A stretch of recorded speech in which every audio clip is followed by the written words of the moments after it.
Ćao svima i dobrodošli u novi video.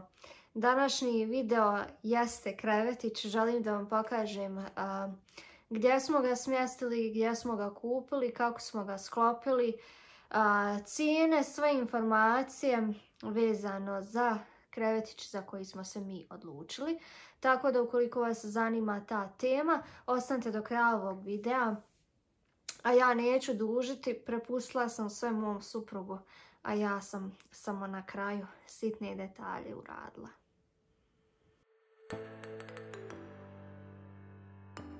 Na samom početku htjeli smo vam odmah pokazati da je jako jednostavno sklopiti ovakav krevetić. Kao što ćete vidjeti, moj muž će ovo sve sam sastaviti, nije bilo potrebno uopšte da se ja guram u ovako malom prostoru tu, a i zaista je jednostavno, par dijelova već se može shvatiti kako sklopiti. Na svakoj od ovih stranica imate napisan broj, tako da ukoliko ne možete shvatiti, opet možete povezati brojeve i to je to.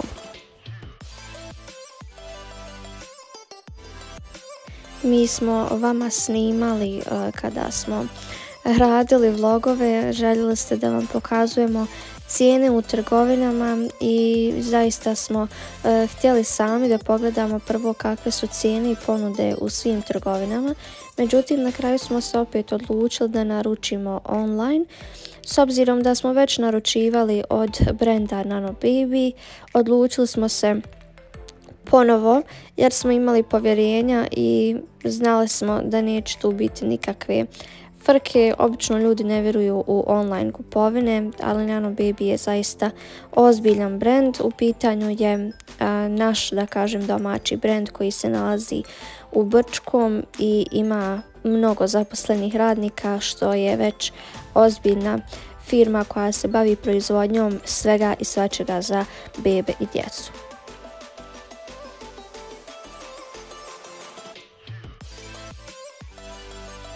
Sticajem okolnosti ja sam kod njih pronašla sve zapravo što mi treba. Prvo sam naručila gnijezdo, to ste mogli vidjeti u nekim prethodnim videima. Evo, mogu vam ostaviti u opisu profila sve njihove podatke i svakako da pogledate gdje, šta i kako. Tako da vidjela sam zaista sve sitnice koje vam trebaju i za porodilište i za bebu i kasnije kada beba odraste, za starije dijete i slično. Također i namještaj, dosta toga što se ovako izrađuje, a sve je handmade, tako da je meni onako bilo i lakše već naručiti sve sa jedne stranice. Ovdje možete vidjeti da je podesivi ovaj dio za madrac. Možete ga onako podići na viši nivo ili spustiti. Mi smo za početak odlučili da bude na višem, jer kasnije kada taj završi ja ću vam pokazati zašto i pokazat ću vam ostatak sobe da bi shvatili zašto je krevetić u ovom dijelu i zašto je odmah pored mene, pored kreveta.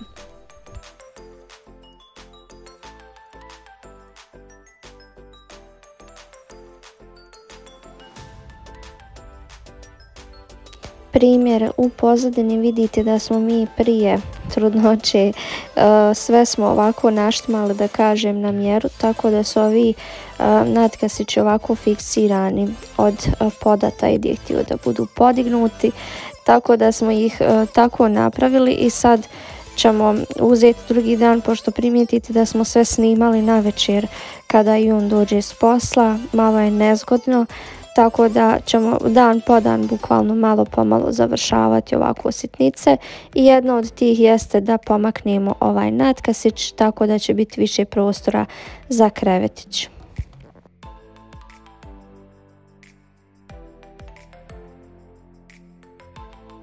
Dolazimo do ogradice. Ovo je dakle ogradica koju vi na isti način ovako stavite pomoću 4 šarafa i to je to. Kada želite da skinete, samo odvrnete i kraj priče. Meni je to bilo baš onako jednostavno. Gledala sam da imaju neke koje se kao spuštaju i klizne i ovakve i onakve, međutim meni to nije bilo potrebno. Ovaj krevetić košta 250 km i mislim da imate kod njih otprilike najpristupačnije, a najkvalitetnije stvari za naše područje, zaista, jer imate već dakle svu posteljinu, sve što ide, a kada kupujete zaista posebno i odvojeno, mislim da ćete samo gore proći, a ne znate što kažu šta kupujete mačka u vreći, tako da ja sam se na kraju odlučila za ovo i kada bude samo taj period kada skidamo ogradicu i kada budem htjela da privučem ovaj krevetić sebi, onda ćemo jednostavno samo ovako kako smo stavili tako i skinuti i to je to.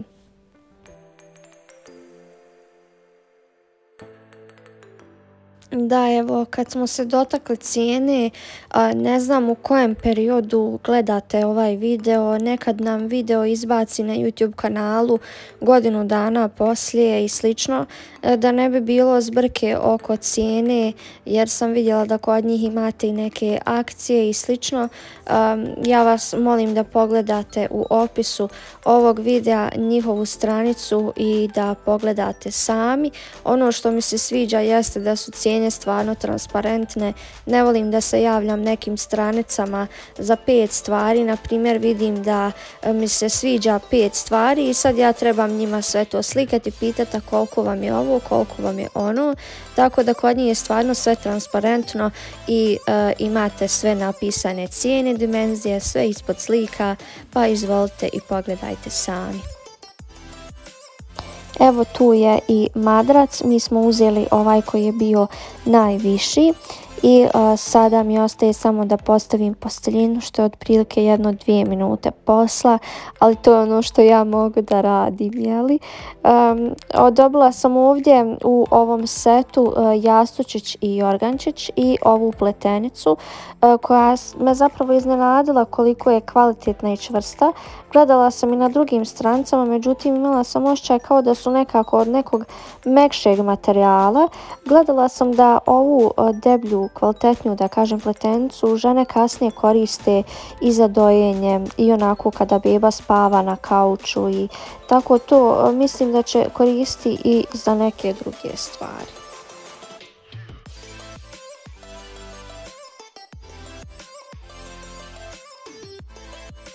I najbitnija stvar da vam kažem za moje pratitelje koji pitaju, prate i gledaju, ja sam zaista zadovoljna. Sve kako smo htjeli tako smo i dobili, sve kako smo poručili i željeli tako je i došlo zaista.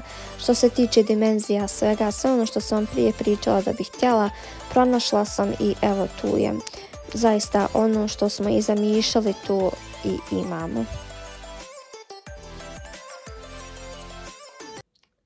Ovako vidjeli ste da smo mi uzeli zapravo najjednostavniji, najmanji krevetić koji smo pronašli. Dimenzije našeg krevetića su 120-60 i ja sam baš ovako nešto tražila. Govorila sam o tome da bih htjela možda neki okrugli, međutim savjetovali ste me da bebe brzo to sve prerastu i da je to bukvalno samo u prvim mjesecima. Tako da mislim da će ovaj krevetić moći koristiti malo duže, a i ostali razlozi. Pogledajte sad ovo. Naša spavača soba je urađena tako da smo već morali raditi po mjeri ostatak namještaja, zato što smo u sredini spavače sobe napravili ovaj spušteni plafon. Imate sve te videe naravno na mom kanalu, ali eto kako je tako je. Tad nismo toliko razmišljali iskreno o krevetiću i svemu, zato što smo mislili kao imamo veliku sobu i sve to može stati. Međutim, kad smo stavili ugradbeni ormar, kad smo stavili natkasiće već koje smo zabušili i sve, onda je to nekako već postalo tijesno. Tako da ja sam odlučila da se zamijenim mjesta sa Taidom jer ja nisam spavala na ovoj strani. Mislimo da je bolje da je ovdje kod radijatora i prozora beba jer je ipak zimski period i svakako nam je slaba svjetlost jer smo mi u suterenu. Tako da je to nekako odmah već bila opcija da taj krevetić mora biti na ovoj strani. I vidite da je usko, ali zaista drugačije ne može. Ono što sam ja planirala uraditi sa krevetićem kada beba dođe, ako Bog da, jeste to da skinemo ogradicu.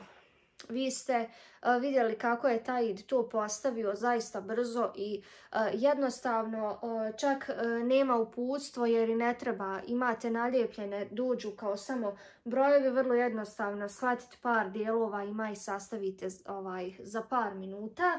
Ali ono što hoću da kažem, kako sastavite, tako rastavite 4 šarafčića, skinete i to je to. Tako da to je ono što ćemo mi uraditi, što je bio prvobitni plan kako nama najviše odgovara, jeste da skinemo ogradicu i da ja ovaj krevetić približim sebi. Ovdje imate madrac koji se može podešavati. Ovo je debeli madrac. Kod njih imate razne, znači, dimenzije, vrste svega. Ja sam doslovno najjednostavnije uzela što je bilo u ponudi. Raznorazne nekakve posteljine, luksuzne, ovakve, onakve, krevetići, drugi oblici, dimenzije, ukrasi nekakvi, nešto. Ja sam, opet kažem, uzela najjednostavnije. Razmišljala sam se i ono je kao zaves ili kako se to zove, baldahin. Još uvijek ne znam da li ću poručiti, ali eto o tom potom, da li će to biti korisno. Zapravo je to više onako samo da lijepo izgleda. Ne znam, pišite mi kako je kod vas slučaj. I da, htjela sam da imam ovu pletenicu. Zbog sigurnosti ili ne, neko je protiv toga kao smeta bebi i slično. Međutim, mislim da će mi biti korisna i za neke druge stvari. Jer je jako čvrsta i vidite po kvalitetu da je onako deblja i da je čvrsti materijal. I da, eto što sam htjela reći za madrac, da je podesiv, da možete još niže spustiti ili podići, tako da smo mi podigli na krajnje jer je tačno u visini našeg kreveta i madraca, tako da kada približim krevetić će biti u istoj, da kažem, liniji sa mnom i bit će mi lakše i navečer ako Bog da, kad budem dojela, nadam se, kad budemo hranili bebu. Ono što treba da naglasim jeste da sam ja na kraju krevetić poručila od Nano Baby brenda ili stranice na Instagramu Kutak za bebe. Ja sam ovu stranicu spominjala prije par mjeseci kada smo kupovali prve stvari, a to je bilo ovo gnijezdo. Ja sam vas pitala za savjete šta treba, šta je dobro, šta nije i vi ste mi rekli da je gnijezdo jedno od stvari koje je korisno i neophodno u prvim mjesecima. Naravno, ništa nije neophodno, ali je svakoj majici vjerovatno lakše u tim prvim danima da olakša sebi uz korištenje nekih proizvoda. Ja mislim da će meni ovo gnijezdo također koristiti. Opet ponavljam, u suterenu smo, ne mislim provoditi dane u spavačoj sobi. Želim da mi je beba na oku, nezgodno mi je, mal mi je kauč i dosta tih nekih stvari zbog kojih mislim da mi je praktično to gnijezdo, da tu i zaspe i slično. Tako da u svakom slučaju ovo je prvo stiglo. I po vašim reakcijama dalje sam vidjela da je zaista pristupačna stranica i sa cijenama i sa kvalitetom jako dobra. Tako da eto nekako ispade da je sve kupljeno kod njih. Oni su zaista ozbiljna jedna firma. Možete pogledati, ostavit ću vam u opisu ovdje. Imaju dosta zaposlenih što govori o njihovoj ozbiljnosti zapravo. Da su proizvodi zaista rađeni na jedan kvalitetan način. Ja sam gledala njihove one kratke reels videe kako se ovo sve pravi, tako da mogu vam reći da dosta kvalitetno je pripremljeno. I eto, ne znam šta bi vam još rekla, stvarno sve možete pogledati u opisu ovog videa. Cijene su pristupačne, ponovo ponavljam. Ovo vam sve govorim zato što mi se obično desi kad objavim nešto da mi se ponovo neko javi i pita me, molim te da mi kažeš koja je cijena. Sve je transparentno i vrlo lako za provjeriti. Tako da, eto, sve ću vam ostaviti ovdje da vidite. Oni su mi poklonili ovu igračku, zapravo krpenu, koju bebe obično koriste u tim nekim prvim mjesecima. I baš mi se sviđa, nekako ispade da sam ovo na kraju uklopila sa ovim ostalim zvjezdicama. Ja nisam još ništa kupovala osim ove pčelce koju sam kupila i zaista sam malo stvari do sada uzela, ali već je vrijeme stvarno. Za ovaj krevetić me taj nagovarao dosta dugo. Hajde Melisa da to odradimo. Međutim, ja sve kontam, rano je, a vjerujte mi, moj evo primjer, umaram se previše, nekako sve više imam obaveza. U tim posljednjim mjesecima imate češće nalaze, mislim kad uđete već u 9. mjesec često idete i u bolnicu. Bolnica mi nije baš toliko blizu, umaram se dok odim, dok se vratim. U Sarajevu su stalno gužve i ne bi mogla da zamislim sebe da na sve to da onda sređujem tek sobu, da ne spominjem da još nisam nikakvu odjeću pripremila, opeglala, oprala, spremila, našla mjesto za to. Nemam pojma šta mi treba za bolnicu, šta trebam spremiti, za sebe nisam ništa spremila, tako da nek sam napravila ovaj prvi korak za krevetić, a ovo ostalo ću sad u narednim danima. Pišite mi slobodno vaše savjete, preporuke, šta, gdje, kako, jer kažem vam, previše informacija nekako dobijem sa strane, a malo je bilo konkretnih savjeta.